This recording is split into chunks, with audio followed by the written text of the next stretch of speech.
Davant la impossibilitat d'obrir els teatres, al Maldà seguim a prop. Per això us convidem a seure al sofà i gaudir d'una estona de teatre fet des de casa.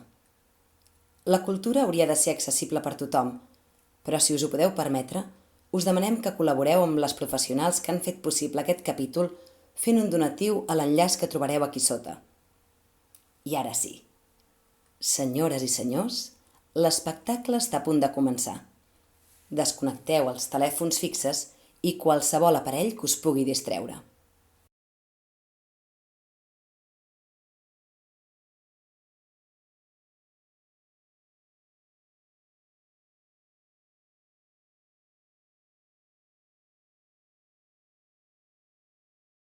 Capítol 4. Històries en primera persona. Doncs... No, però... Escolta, ara per què tu m'ho preguntes? No ho sé. No, ara no sé què dir-te. I sembla... Qui sap què, però... Què vols dir? Que tu no ho fas? Doncs a mi m'agrada. Vull dir que t'ho recomano, Jo penso que ens va bé. Vull dir, no sé el per què, però hi somio bastant sovint. O sigui, acostumo a somiar amb la fi del món 3, És un somni recurrent. 4... Com a mínim 4 o 5, 5 vegades l'any. més o menys. Va bé, somiar la fi del món de tant en tant... Va bé, et dona com una sensació de lleugeresa. Penso que ens fa falta de tant en tant fer una destrossa de tot i de tothom. És sa. Crec que el millor seria morir tots de cop. És important que sigui la fi del món, que sigui la fi de tothom. Tots, vull dir, el planeta sencer. No genera problemes morals. No m'agradaria, per exemple, desaparèixer jo deixant aquí a una filla sense pare. No només la meva mort, no? Jo podria tenir enveja d'algú que es queda. O no hi ha la pena per qui queda, vull dir, no, tots L'angoixa sempre és del qui es queda, desapareixem. de qui sobreviu, És important que sigui el final de tot i de tothom. tots alhora. Això és important, tots igual. Quan somio amb la fi del món acostumo a somiar amb finals molt diversos. Però crec que les millors són les més ràpides. Finals molt dramàtics, no? On tothom plora, on hi ha molt patiment... I caiem tots desplomats a terra, pam, tota la humanitat, pam, desplomats a terra. Gairebé música de Wagner de fons. Clar, tu em diràs, no és un somni del fi del món, és un somni de fi de la humanitat. Sí. Però és que som tan egocèntrics que ens pensem que si s'acaba la humanitat s'acaba el món. Ara, és el final de tot, I quan dic de tot, vull dir que és el final de tot. Però no, el somni segueix i el món també, saps? No només la mort meva. Sempre es pot viure més, fer més coses, però ho tinc bé. Som com el fertilitzant per la terra i el món està exuberant, no? Dels homes, de les dones, dels animals, de les plantes... Un altre que somio, que em dona aquesta sensació de lleugeresa, ara entendràs per què. De les pedres, de tot allò que ha fet l'ésser humà. Falla la força de la gravetat. I de cop i volta, tots i tot, comencem a enlairar-nos. Totes les obres d'art, les pintures, tots els llibres que s'han escrit... Imagina't, els oceans, no?, amb les balenes i els peixos tots a dins, Desapareix absolutament tot. com una petita errada còsmica. Una explosió de dins del planeta cap enfora. Buidor, negror, absoluta. Aquest és un somni de migdiada, perquè és curtet aquest, no? Pup, i no queda res. És important que sigui de dins cap enfora, perquè clar, si és de fora cap endins, Que sigui aquesta fi del món que jo veig venir. ho veus venir. Que jo en sóc conscient, que intento veure aquest final Pateixes. És conscient del que pot acabar passant, del que acabarà passant. per intentar retenir-lo. En canvi, si és de dins cap enfora, no t'ho pots mirar de lluny, no pots escapar, no pots amagar-te. Com si hagués de concentrar-me molt per crear-me un record que llavors no podré explicar. I sense cap avís, cap tremolor premonitòria, res, de cop. Últimament, però, Però últimament, Aquesta fi del món que he somiat últimament és diferent. és diferent de tota la resta. És molt més llarg, molt més lent, És més prolongada, és amb molts més detalls, més versemblant. molt concret i molt precís. És molt real, és molt de veritat. I tot passa aquí, on visc ara. soc molt conscient, no?, del que està passant. I lenta, molt lenta. Com una pel·lícula de l'Albert Serra.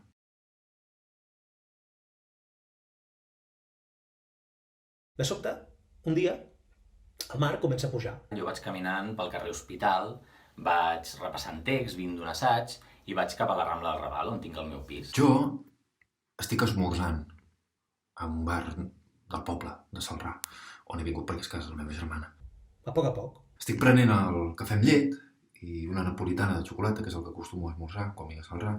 A poc. I començo a sentir cert rebombori al meu voltant, però no em faig cas i segueixo esmorzant. A poc. Però aquest rebombori va creixent. Creix tant que la cambrera decideix posar la televisió. És llavors quan jo deixo el diari i miro el que està passant. Hi ha com un cotxe de policia, un de bombers i un gran vessal d'aigua. Pujo al meu pis i des del meu balcó veig Diferents reporters, gent amb corbates, que suposo que són polítics, parlant. que del clavegueram surt un fil d'aigua que baixa omplint aquell vessal, no? Expliquen que el nivell del mar està pujant. Està pujant al nivell del mar. Simplement comença a pujar. Està pujant a poc. No hi ha cap tempesta ni cap... Però a un ritme prou accelerat Comença a inundar el passeig marítim. perquè sigui preocupant. La gent, al principi, es preocupa. Com afectarà això al turisme, Després s'enfada. On anirem a parar? les terrasses, Comença a escriure cartes a l'alcalde, la falta de previsió de l'Ajuntament, a queixar-se, perquè és culpa de l'Ajuntament, perquè últimament ja està bé, perquè això ja es veia venir, perquè a veure si fem alguna cosa. tot és culpa de l'Ajuntament. La gent no sap de sobte on anar a passejar el gos el diumenge al dematí, on anar a passejar, o anar en bicicleta o a fer running, però després, a poc, s'acostuma. Però passen els dies i llavors la gent... Mira el mar des d'una mica més lluny. L'aigua continua, sembla que el problema no es soluciona. I ens posem les botes d'aigua i sortim a comprar amb motxilles en comptes d'en carritos, no? Els nens juguen amb l'aigua, El mar va pujant. Es comencen a inundar les vies del tren. que no sé quin familiar de no sé qui ha marxat a la muntanya. Va pujant i comença a afectar Les antigues cases dels pescadors, les primeres cases de la primera línia de costa. que ara gent amb força diners ha convertit en casetes bastant envejades dins del poble. Doncs ja no existeixen. L'aigua va pujant i pujant I arriba a tercera línia de mar. i pujant. Encara continua pujant més i ha arribat a l'artèria principal del poble. Clar, llavors el drama ja és sèrio. No, la gent... Agafant les seves coses, ficant-les als cotxes amb les rodes brutes de fang, fugint cap a no se sap ben bé on. Fugint d'Empordà cap A les muntanyes.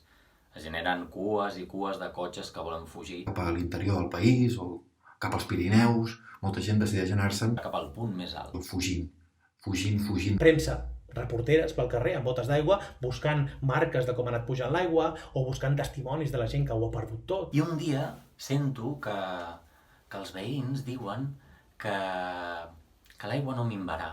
No, que anirà en augment. A la tele, analistes mediambientals comentant la situació, que és desastrosa, que no hi ha res a fer, Ja pels carrers es veuen flotant cotxes, el drama humà. contenidors... Ja a ningú li importa, ja ningú se'n recorda del passeig marítim ni de les vies del tren, Una notícia a tots els canals. Que surten tot de polítics i d'experts i ens expliquen que no hi ha res a fer. Que en 78 hores la Terra quedarà completament inundada. que arriba la fi del món i que la fi del món arriba en forma d'aigua.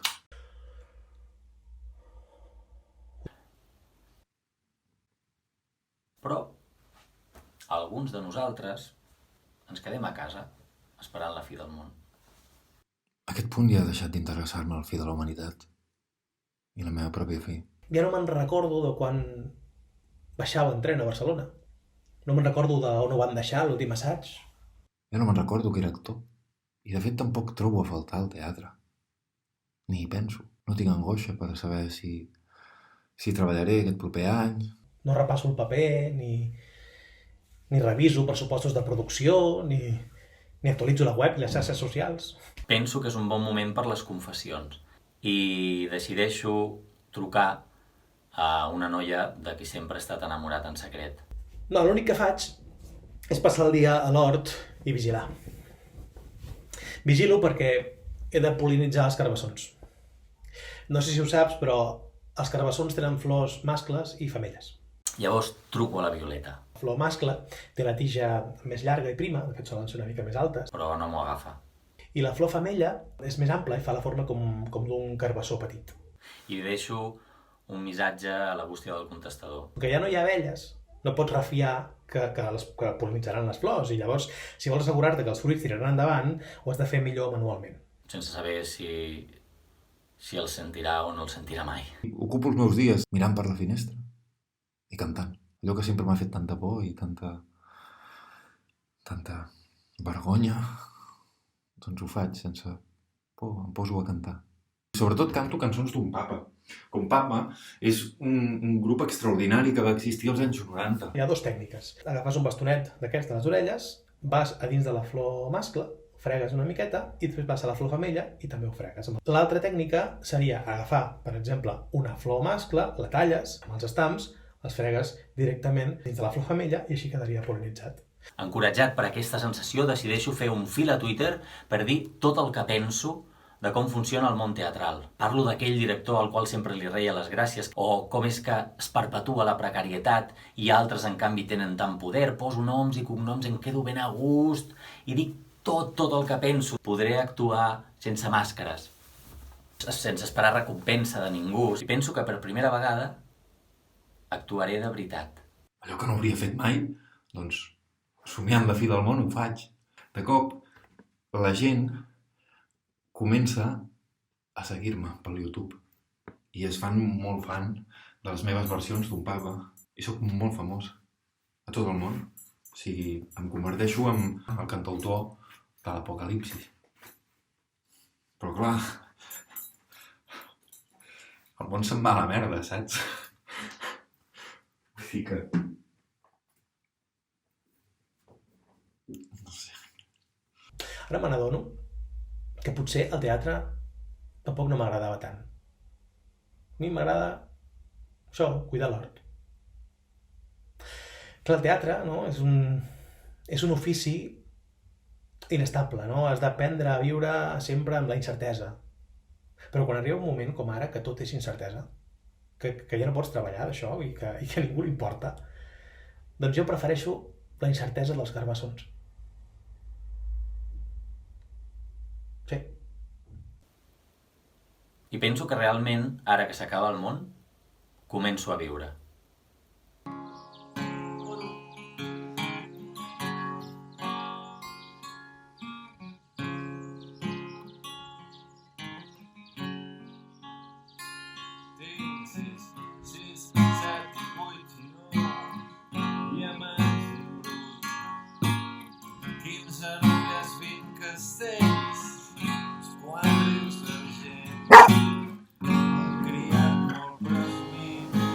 La gent es pensa que deu ser ben maca la vida del pintor. La gent es pensa que el pintor és un somiador que deu haver realitzat el seu somni de ser pintor. Però la gent no s'imagina que l'autèntic pintor no voldria realitzar mai el seu somni. En definitiva, de la seva autèntica té el somni de ser pintor. No vol ser-ho realment. De tant en tant pinta, de tant en tant es veu obligat a pintar i de tant en tant es veu forçat a realitzar els seus somnis de somiar. Pateix cada vegada que està allà davant la tela.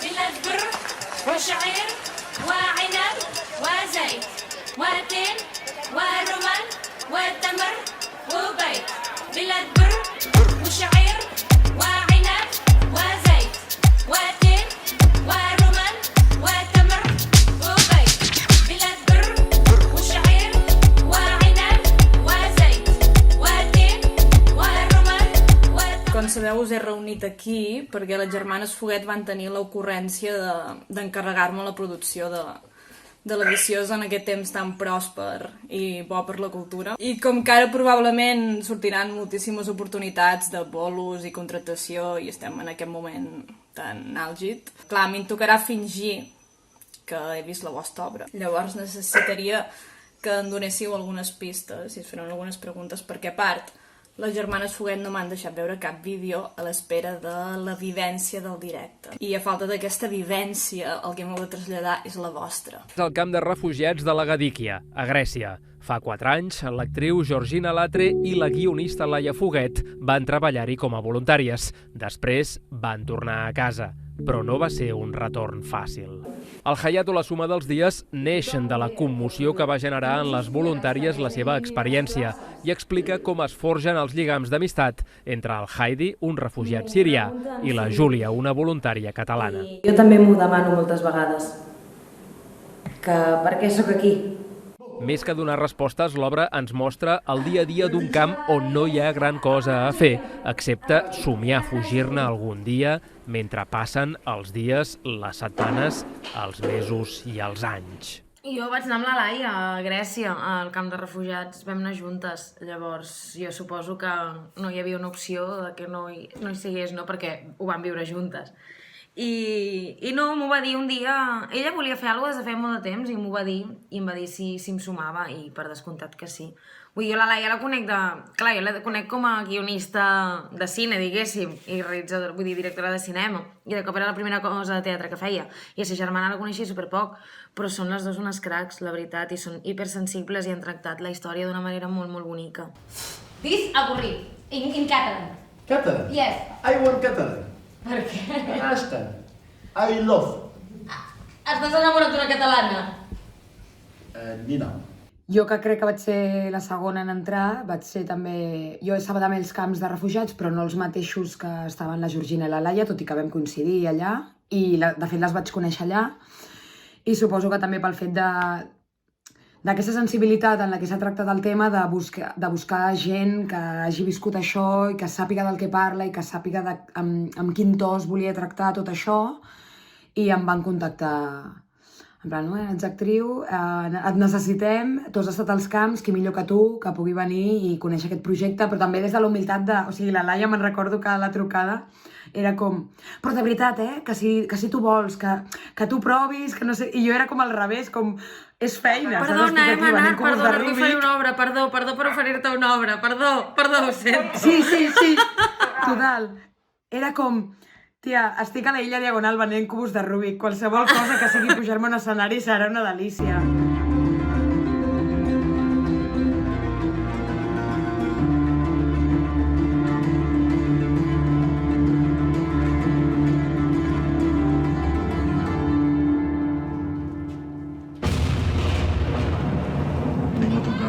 També oferint-me un projecte com, una miqueta com a demanar.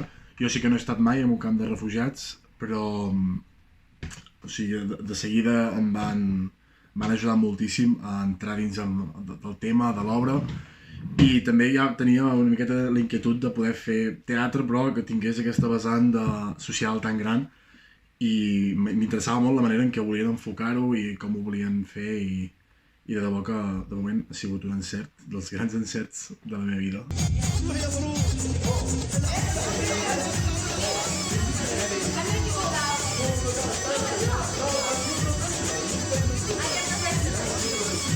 Perquè exactament com és això d'adaptar una obra una història sobre refugiats en aquest format teatral, que potser està a cavall entre ficció documental, com ha anat una mica això? O sigui, que aquesta obra és molt acurada en això, perquè és el que deia el Moja abans, està lluny d'intentar ser paternalista o de donar l'opinió d'aquí. Vull dir, tant la Laia com Laura van estar molt de temps fent entrevistes a persones refugiades que havíem conegut tant nosaltres com que havia pogut conèixer la Manar també, i això ha portat doncs una mica, dic una mica perquè al final cap de nosaltres és una persona refugiada ni ho ha viscut, però almenys hem intentat, han intentat elles amb el text i després nosaltres interpretant-ho, doncs que hi hagi la màxima veritat d'una experiència real d'aquestes persones. Jo, clar, el meu pare és de Síria i tota la meva família és de Síria, i fa, això, des del 2011, si no m'equivoco, que va començar la guerra i tal, que ho hem viscut com, de molt a prop, amb trucades per la nit, amb intentar connectar amb familiars que no responen, estar com tot el dia pendent de que tal cosí havia de marxar, tal i qual.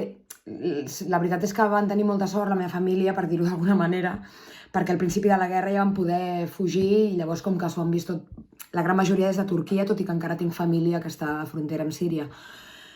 Però per mi ha sigut una experiència molt heavy i molt des del respecte. De fet, és el personatge que amb més respecte he tractat i més m'he qüestionat i més m'he preguntat i més he intentat gairebé frase per frase, descobrir per què l'estic dient i des d'on l'estic dient, perquè, com diu la Georgina, cap dels tres som refugiats ni ho hem viscut en les nostres carns, i malgrat jo pugui tenir mitja família siriana, mai serà el mateix. Clar, a mi m'ha tocat perquè, bueno, igual que em va passar el 2016 i el 2017 quan hi vaig anar, sobretot el 2016 perquè era la primera vegada, jo anava a un camp de refugiats i jo he tingut la desgràcia de no poder conèixer gairebé la meva família paterna.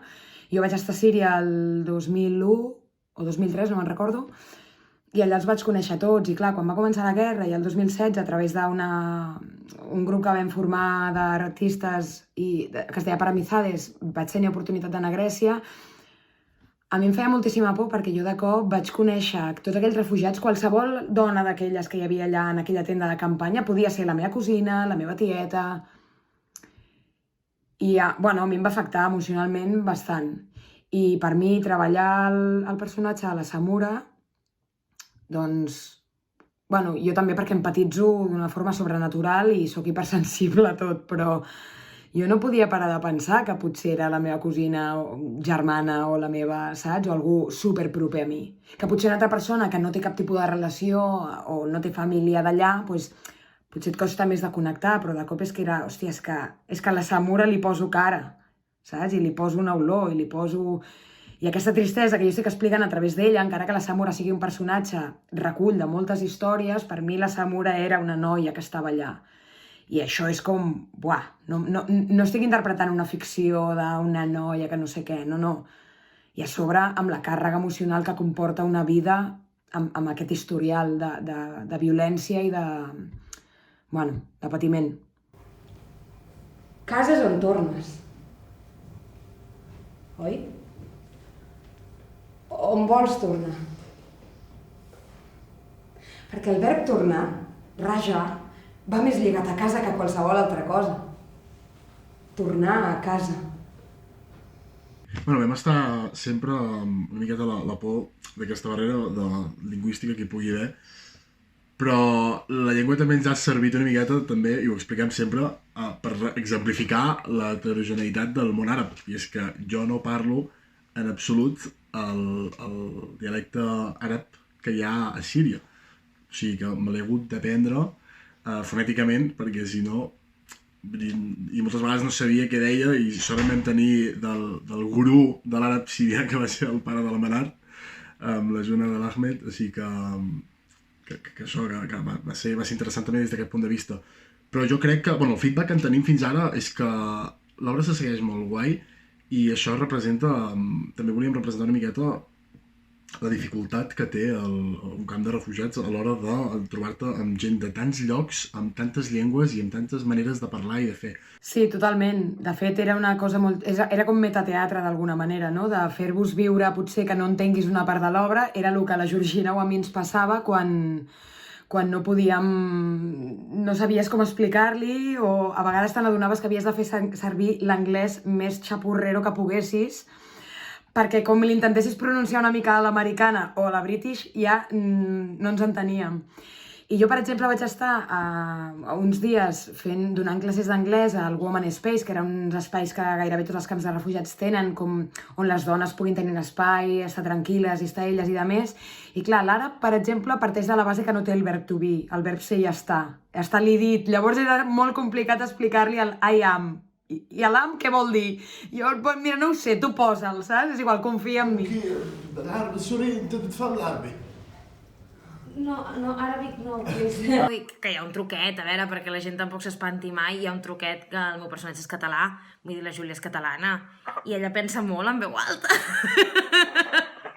És una noia molt espontània que tradueix les coses per comprendre-les ella mateixa, vull dir que encara que algú digui, jo és que la corporalitat em costa, no, hi ha un personatge que va parlant en català tota l'estona. I si no, en els pitjors dels casos crec que hi ha unes senyores fent traducció simultània. Molt maco, vam tenir, al Maldà van venir unes senyores moníssimes, que estaven a primera fila. Clar, el Maldà no és la sala gran del Teatre Nacional, precisament, és una cosa recollida, petita, per tant, aquelles senyores potser pensaven que nosaltres no les sentíem, o que estaven al menjador de casa seva, o que estaven a la sala gran del Nacional, però ni una cosa ni l'altra, estaven a més o menys una sala molt petita i les sentíem perquè les teníem a mig metre. I una senyora va decidir que, tota maca per les seves amigues, va decidir que ella traduiria tot el que deia el Moja, i que el que deien el Moja i la Manara en anglès. Acte seguit, la Júlia, el meu personatge ho diu, normalment, o sigui, si diu hello, how are you? Ah, com estic? Estic bé. És igual, no hi havia l'oportunitat. Aquelles senyores ho traduïen abans que la Júlia tingués temps. Per si les seves amigues i la gent del públic, o el Moja, la Manara i jo no ens enteníem en anglès, ella ens ajudava. Gràcies, senyora. És que no només això, no només això, sinó que al final ja, cap al final de l'obra, quan jo crec que, tot i entendre que la Georgina, el seu personatge, també feia aquesta traducció, però ella ja havia agafat el rol de traductora instantània, llavors ja va passar a comentar les frases com si estigués veient el Cor de la Ciutat de TV3, saps? Però són senyores de 70 anys, a primera fila, i potser la Georgina deia que sí, que tornaré, i li fa, no tornarà. O sigui, el nivell era aquest, saps? Espectacular. També per fer-me una mica la idea del que m'espera, les Foguet m'han dit que vau arribar a assajar fins a 4 llocs diferents. Més de 4? No, 4. No, 4. La Virgueria, la Infinita, Eòlia i el Maldà. Pel Maldà no vam assajar, vam fer-ho. Si hem pogut assajar en una aula de teatre mentre alumnes de primer es fotien d'hòsties contra la paret i cridaven intensament i reien, no? Allò que fas a primer d'interpretació, després a la Infinita, si hem pogut assajar morint-nos de fred. Era per introduir-nos al personatge, lo de la Infinita. Era per saber el fred que es passa als camps de refugiats.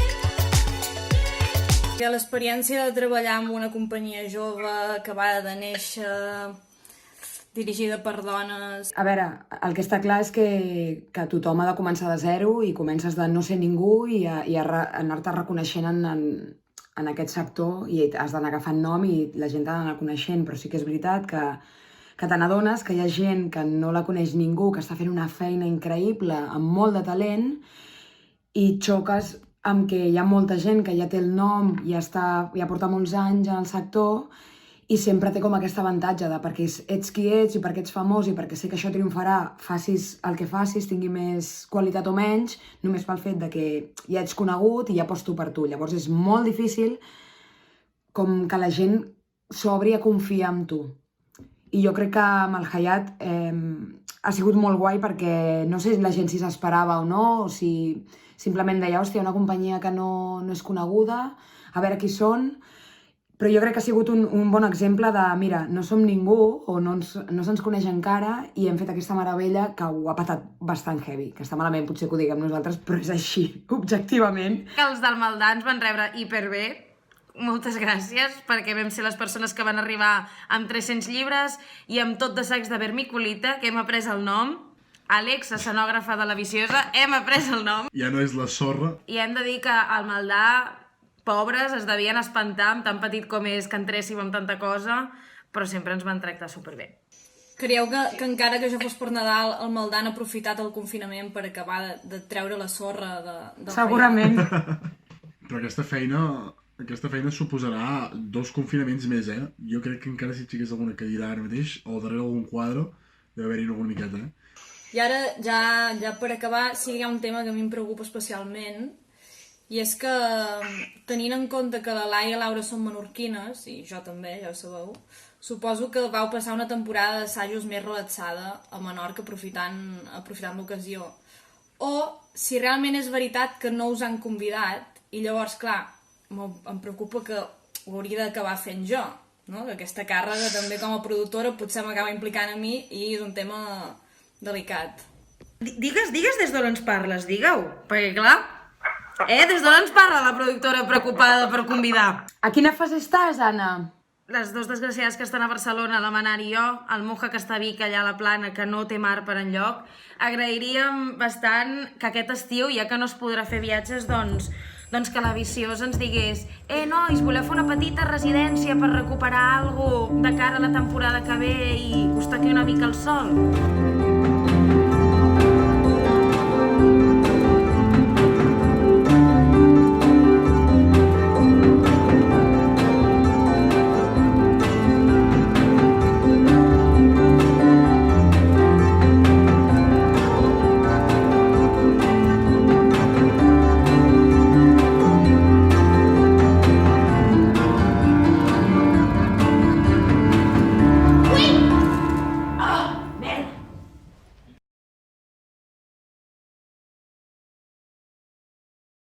Tu sents que el fet d'haver-ho escrit i d'haver-ho posat sobre paper t'ha sanat d'alguna manera? És a dir, t'ha fet bé el fet d'escriure, de recordar-ho i de ser tan precís amb el relat? Jo crec que ho vaig haver de sanar per poder-ho escriure, perquè l'experiència és tan bèstia, he trigat 20 anys a poder-ho escriure, no? I hi ha un moment de la meva vida on jo detecto que ja ho puc escriure. Sempre deia, crec que és una experiència que algun dia compartiré, però això, en una conversa amb un amic em va fer donar, em va demanar, li vaig explicar, li dic, mira, em va passar això, i si em vols conèixer has de saber aquesta història, perquè això, sobretot per tots aquests mecanismes que va desencadenar el nostre salt, i em va dir, ho estàs vivint com una víctima, t'estàs sentint culpable i no tens culpa d'això, tu ets la víctima d'aquest sistema, d'uns lladres, i vaig reflexionar molt sobre això i em vaig alliberar d'una culpa que em va permetre, en el moment en què em vaig alliberar em va permetre poder escriure.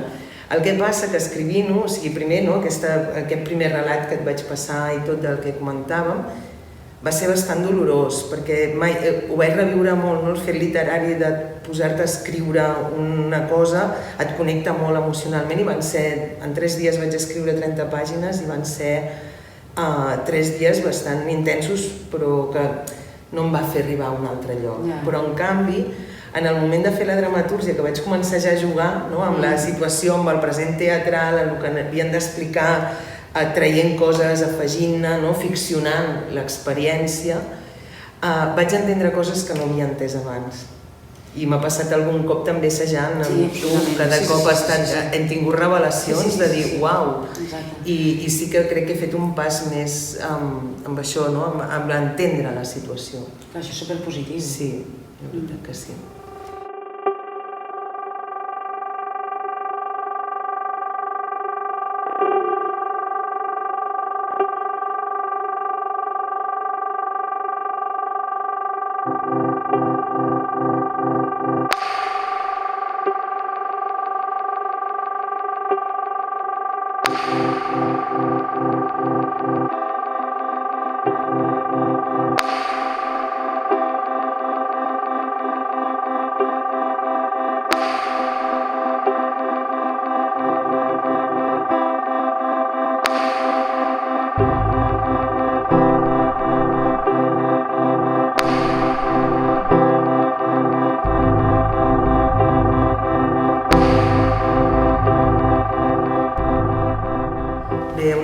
Una galàxia de luciérnagas sí que parteix d'una experiència, d'una situació de violència que em va passar a l'estiu del 1998, quan tenia 21 anys, a un país llatinoamericà.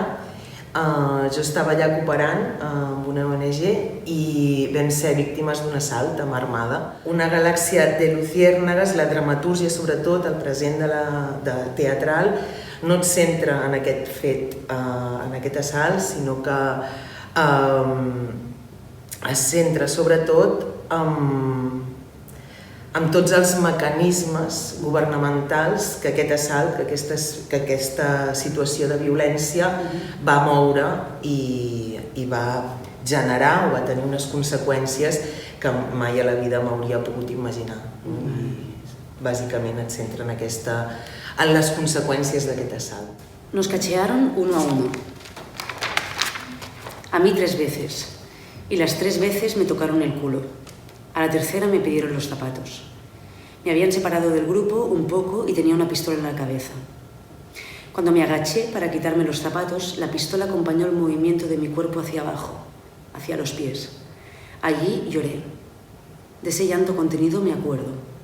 También del temblor de la mano que sostenía la pistola fría. El cañón me tocaba la piel. Y también recuerdo que mis manos se movían imprecisamente. Temblaba, pero yo intentaba hacer los movimientos más firmes, más precisos de mi vida.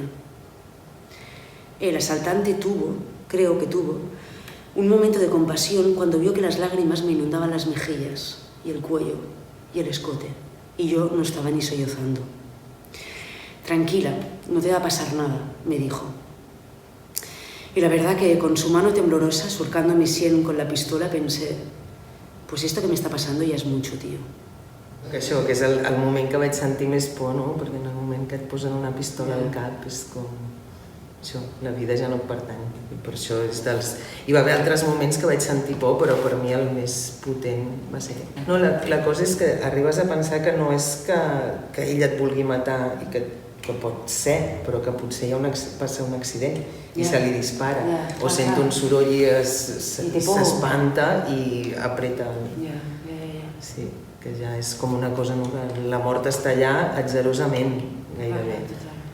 Perquè, és a dir, el segrest en si, quant temps, és a dir, quant temps va ser o com va ser, no? Perquè a vegades m'ho plantejo, no? O sigui, com vas viure aquell temps, quantes hores realment van ser i com va ser per tu, saps? Per tu va significar més temps del que va ser realment, com... La percepció que vaig tenir del temps en aquell moment no l'he tornat a tenir mai a la vida. Com era? O sigui, no és que estés congelat el temps, però era una percepció molt estranya. A mi m'haguessin dit que van ser 5 minuts, m'ho podria creure, i que van ser 10 hores també.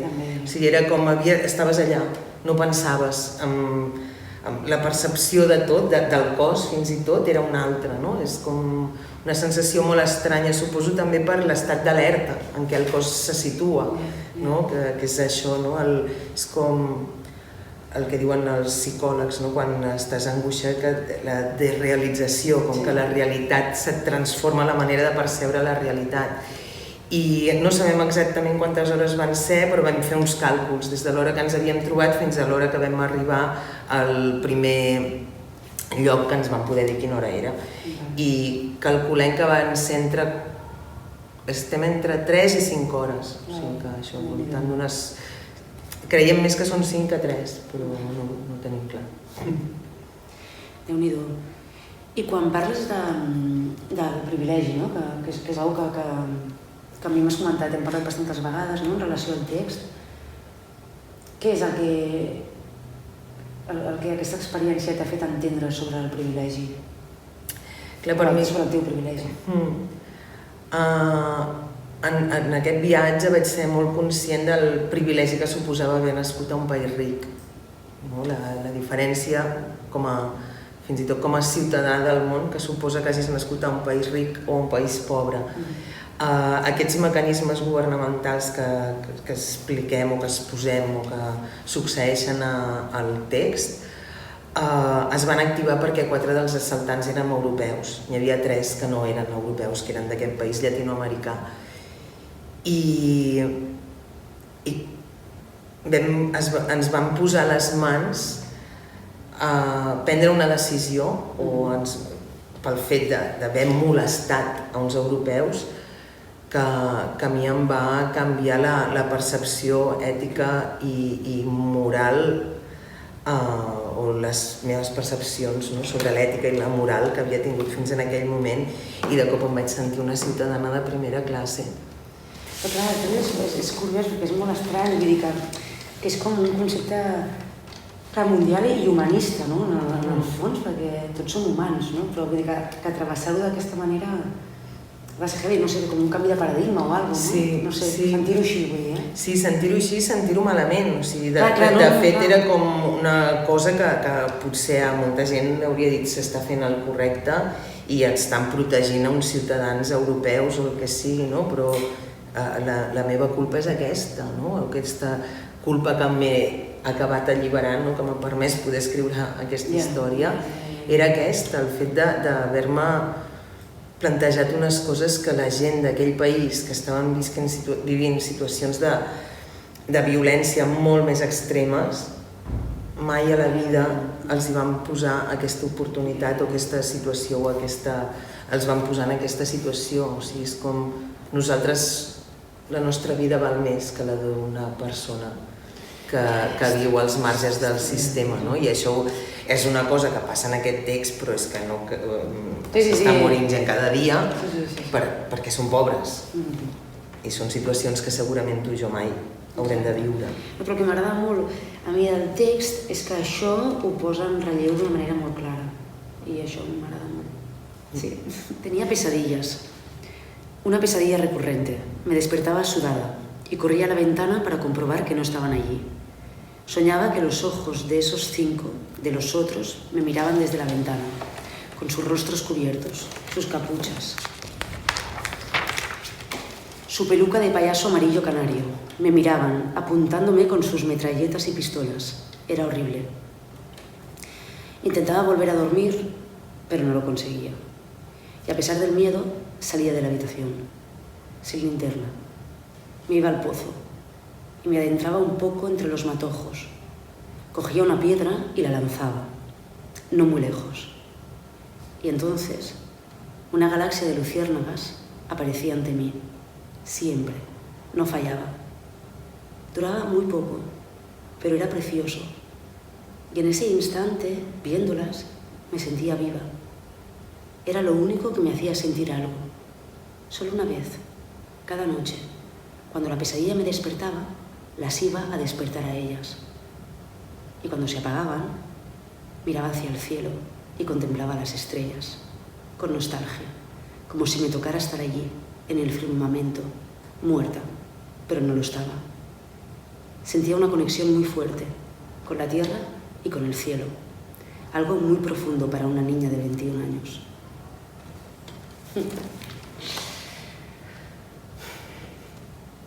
És molt bonic. Gràcies. A tu.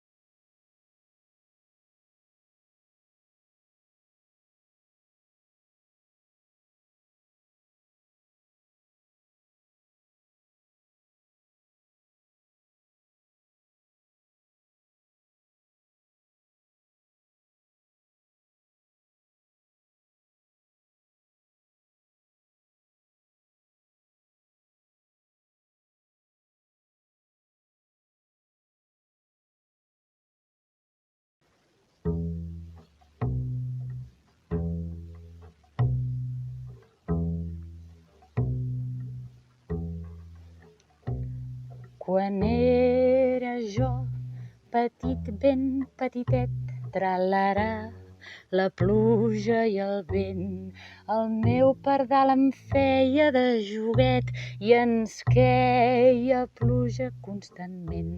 Tralarà, la pluja i el vent, plovia pluja constantment. Plovia pluja constantment. De gran em deien que era un animal, tralarà, la pluja i el vent. Ningú em va obrir ni porta ni portal i ens queia pluja constantment. Tralarà, la pluja i el vent. Plovia pluja constantment. Ai, plovia pluja constantment. I quan ai-las em vaig voler casar, tralarà, la pluja i el vent. Ni barallant-me no vaig prosperar i ens queia pluja en tot moment. Tralarà, la pluja i el vent. Plovia plovia pluja en tot moment. Ai, plovia pluja en tot moment. El pas dels anys ja i les va fer-me vell, tralarà la pluja i el vent. I anava al llit ben ple de vi novell i ens queia pluja en tot moment. Tralarà la pluja i el vent, plovia pluja en tot moment. Ai, plovia pluja en tot moment. No fa pas molt que el món va començar, tralarà la pluja i el vent, però ja està tot i l'obra s'ha acabat, volem complaure-us constantment. Tralarà la pluja i el vent, volem complaure-us constantment. Ai, volem complaure-us constantment.